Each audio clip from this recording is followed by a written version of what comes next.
As parents, we all have dreams of a certain life for our children, one filled with laughter, health, and happiness. We picture them growing up strong, achieving milestones, and eventually finding their own place in the world. But sometimes life throws the unimaginable, and the dreams you once had change in ways you couldn't have anticipated.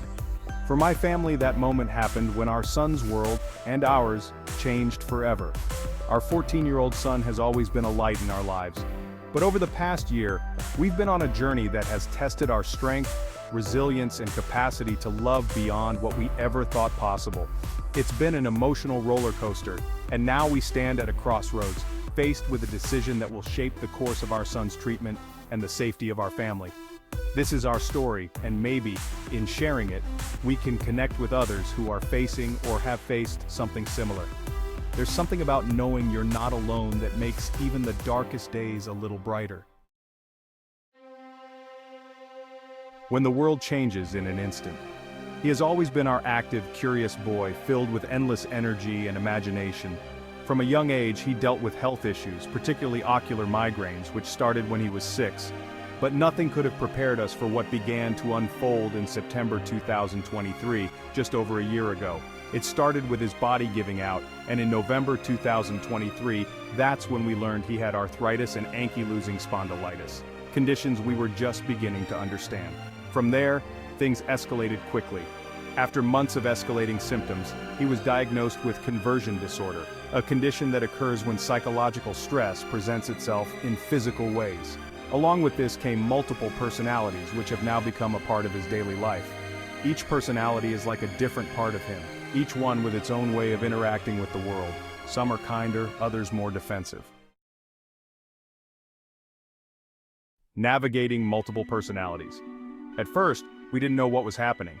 Seeing our son shift from one personality to another felt surreal, like something out of a story, not real life. But this was real. We soon came to know and name the different personalities.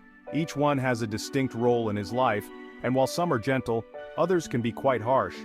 The shifts often come with physical and emotional outbursts, leaving us struggling to keep up and understand what's happening inside his mind. Most of the time, he is resilient. He's always been a fighter, even before the diagnoses, and despite all that he endures, he continues to keep his spirits up.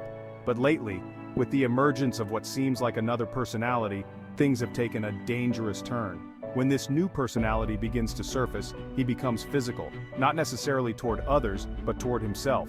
The intensity of these episodes is hard to explain to someone who hasn't lived through it. It's as if for a short time, he is no longer in control, and it becomes physically demanding to ensure that he doesn't hurt himself or anyone around him.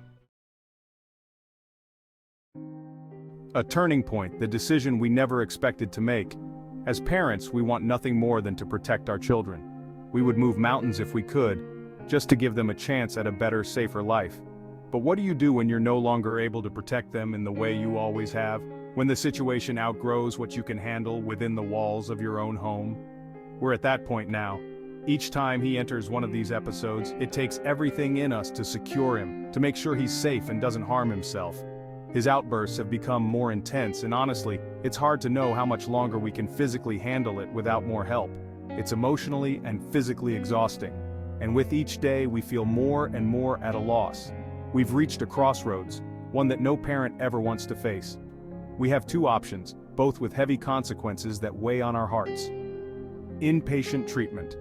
This would involve admitting him to a facility for 3 to 6 weeks, where he would receive intensive therapy and care. It's a controlled environment where professionals could work with him, and we know he would be safe. But the thought of him being away from home feels unbearable. We wrestle with feelings of guilt, like we've failed to keep him safe under our own roof.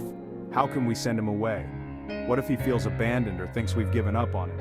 Those are the fears that keep us awake at night. Outpatient intensive therapy. This would allow him to stay home, but he would need to attend a facility for intensive therapy 4 to 5 times a week. While this seems like a more comforting option, he would be with us, it also leaves a lot of questions unanswered. Can we handle his outbursts in the meantime? How will he respond to the therapy? And can we manage the physical and emotional toll of the daily back and forth without truly knowing if it will help? It feels like we're stuck between two impossible choices. On one hand, we don't want to let him go. On the other, we don't know how much longer we can manage things as they are. Every parent who has ever been in a similar situation knows the weight of these decisions. The fear of making the wrong choice, the guilt of even considering the option of inpatient care, and the heartache of watching your child suffer. Reaching out for support. I'm sharing this because I know there are families out there who understand this kind of pain, who have faced decisions like these. I've learned over time that there's a bond between those of us who have had to navigate the unthinkable, and that bond is built on empathy, understanding, and the shared knowledge that we're not alone in this. We haven't made a decision yet, but we're trying. Each day brings new challenges, and each day we try to find the strength to keep going. Sometimes it feels like we're failing, like no matter what we choose, it won't be enough. But in those moments we hold on to the little victories. The moments when he is himself, when he's laughing, when he's calm. Those moments remind us why we keep fighting for him, and why, no matter what happens, we'll always do what we think is best for him. If you're a parent facing similar challenges, please know you're not alone. It's okay to feel overwhelmed, to question yourself, and to struggle with making the right decision. Sometimes, there is no perfect solution, only the best one you can make at the time, and that's okay. I'm writing this not just to share our story, but to reach out to anyone who might be going through something similar. Whether it's dealing with mental health, physical illness, or any challenge that feels bigger than you can handle, I want you to know that we're in this together. We're all doing the best we can with the tools we have, and sometimes that's enough. Moving forward. As we look ahead, we know the road won't be easy, but we also know that we're not giving up. We're still fighting, still trying to find the best path for him, and still holding on to hope that things will get better. If you've ever been where we are, I'd love to hear your story. Maybe you've found a solution that worked for your family. Maybe you've walked through the same storm and come out the other side. Your experiences, advice, and understanding would mean the world to us as we continue to navigate this journey. In the meantime, we'll keep going, one day at a time, one step at a time, holding on to the belief that, even in the darkest of times, there is always light.